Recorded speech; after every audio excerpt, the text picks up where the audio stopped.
What's up, everybody? Welcome back to the channel. If it's your first time here, welcome for the first time. My name is Shawn King. Today, we're discussing a really important question. How old is your financial strategy? Now, that might sound like a weird thing to ask, right? But hear me out. If you're planning your entire financial future on tools that have only existed for a few decades, how confident are you that they'll actually work out when it matters most? So today, we're doing a little history lesson, so let's get into it.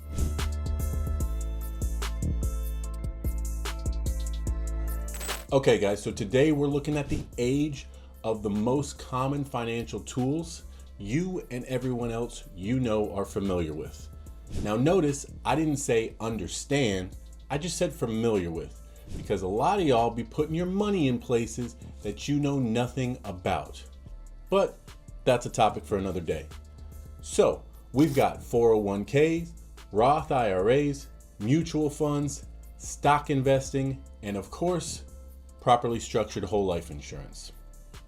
Don't worry, we're not just going to be looking at their birthdays. Today, we're looking at what they've actually done, if and how they've weathered the economic storms, and whether they provide real financial certainty or just the illusion of it.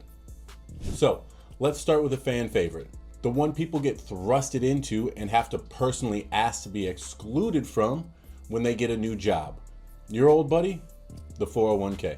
Now, I'm sure many of you know this, but the 401k was actually created in 1978 thanks to a piece of legislation called the Revenue Act of 1978. The actual code, though, Section 401k, was just a tax provision buried inside the bill. Here's what most people don't realize. Ted Benna, the father of the 401k, didn't create it as a primary retirement plan. It was just a workaround. It gave companies an alternative to pensions so they can save money and shift the risk to their employees. Lovely, right? And in the early 1980s, companies of course jumped at that opportunity. The number of pensions started shrinking and the 401ks exploded. No more guaranteed payment for life for all of these employees that have been busting their butt. I can see how that would be extremely attractive if you were a business owner. Now fast forward to today, this tool wasn't even designed to be your main retirement plan, but that's exactly what it is now for millions of Americans all across the country. Here's the problem. Number one, no more guarantees like you had with the pension. Instead, now you're taking on all that risk.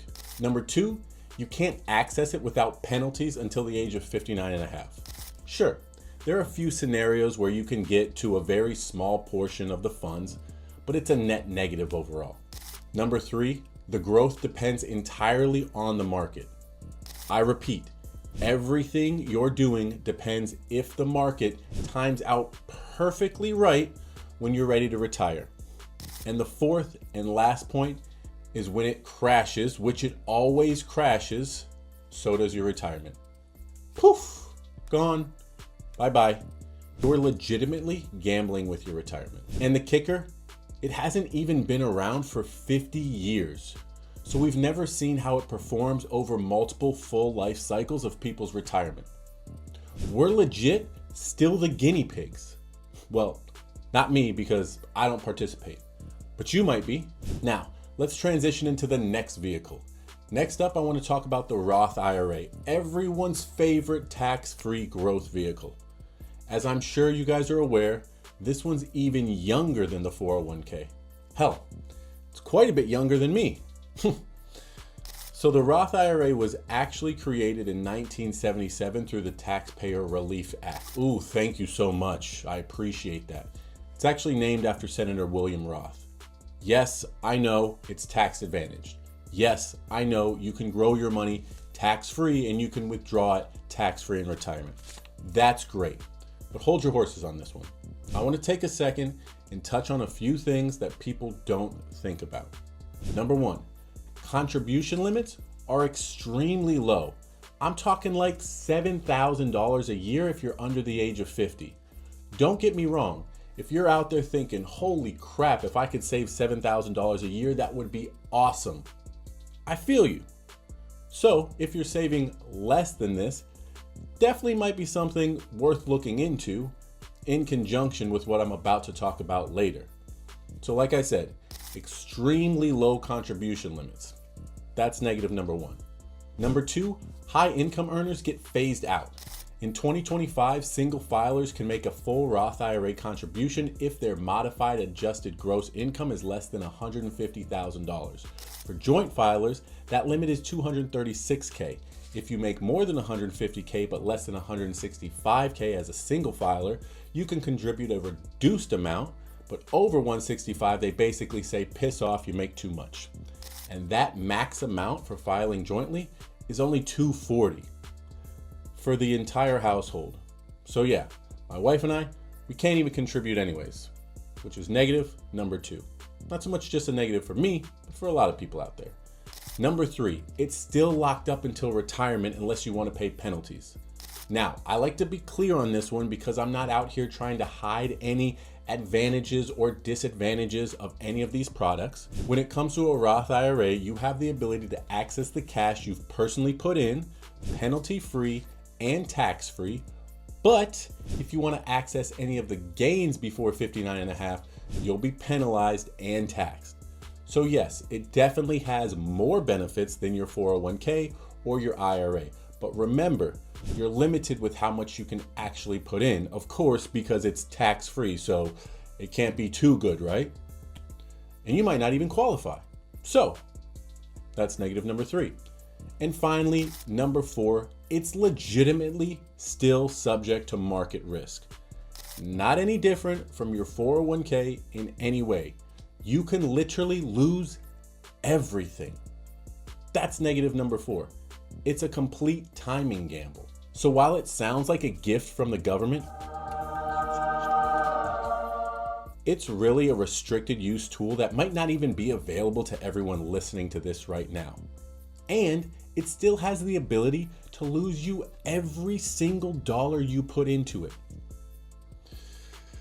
And yet, it's become one of the most popular retirement hacks out there, even though it's only been tested through one major recession, in which it lost a lot of people basically all of their money. Cool. So let's transition now. Next up, mutual funds. Now these bad boys at least have 100+ years under their belt. Well, kind of.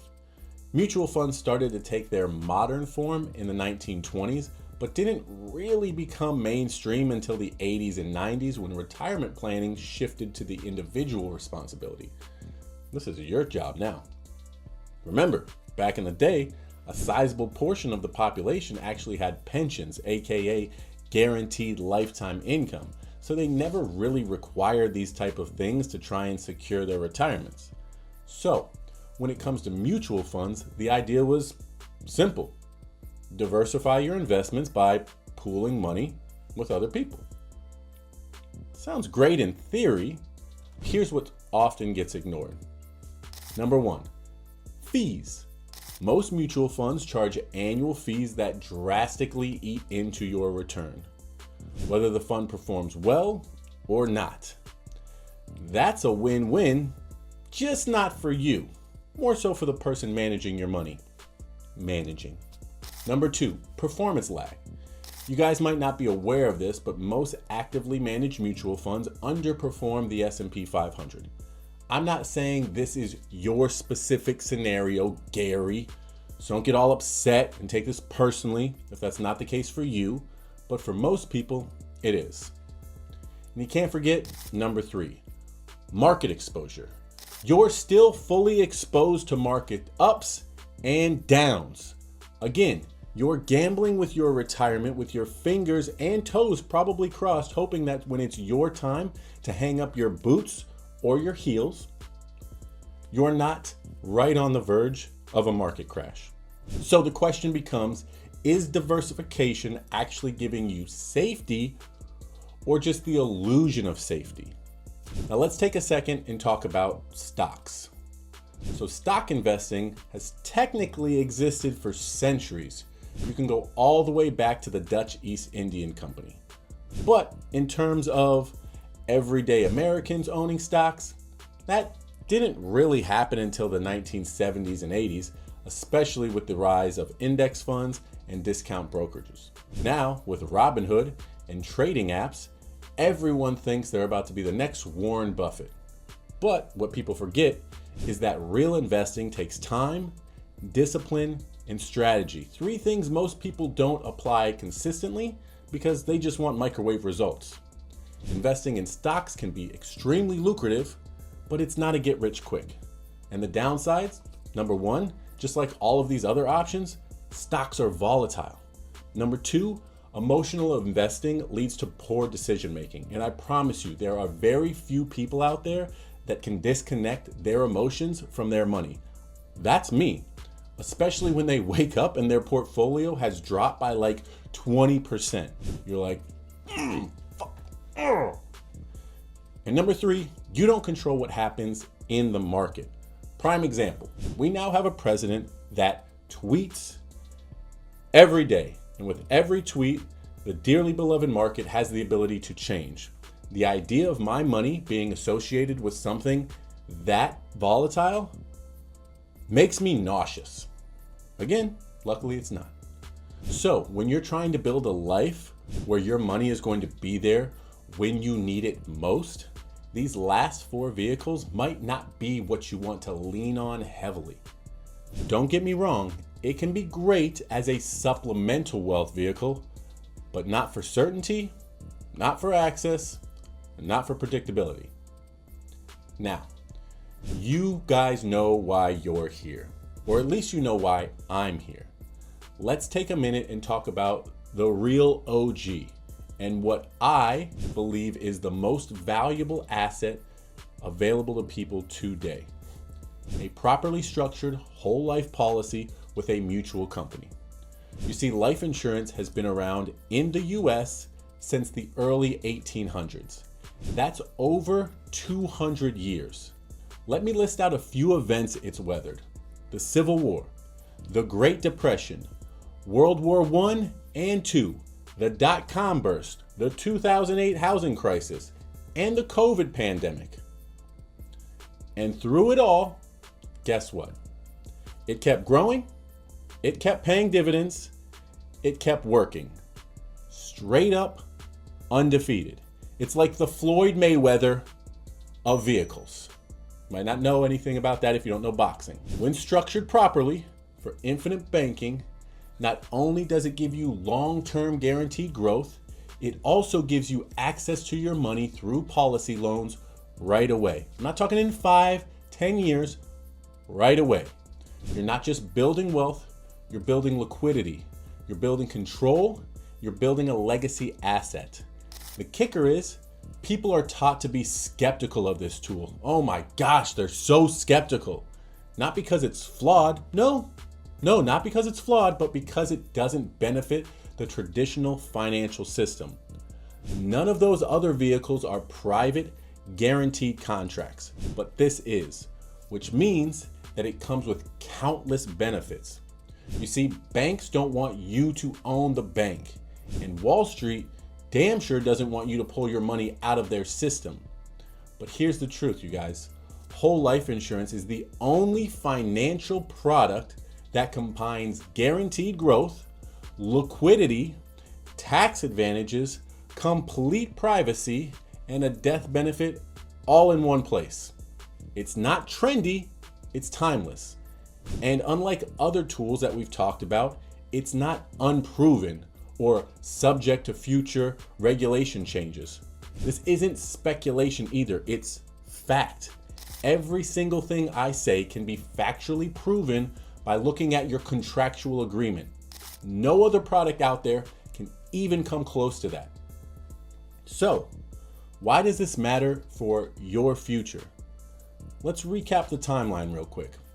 Roth IRA, 1997. 401k, 1978. Index funds, 1976. Mutual funds, 1924. Stocks, for the average American, 1970s. But whole life insurance, that thing that your uncle tells you is the devil, the early 1800s and still going strong, which is why people that actually understand money, I mean really understand it, have been storing their generational wealth in this asset class for centuries, not decades, centuries. Now ask yourself this: do you want to build your entire financial future on a trend or on something that's been delivering results for 200 plus years? I always tell my clients, the tool you choose matters. It determines how much control you have, how much access you have, and whether you're building something that's actually going to last.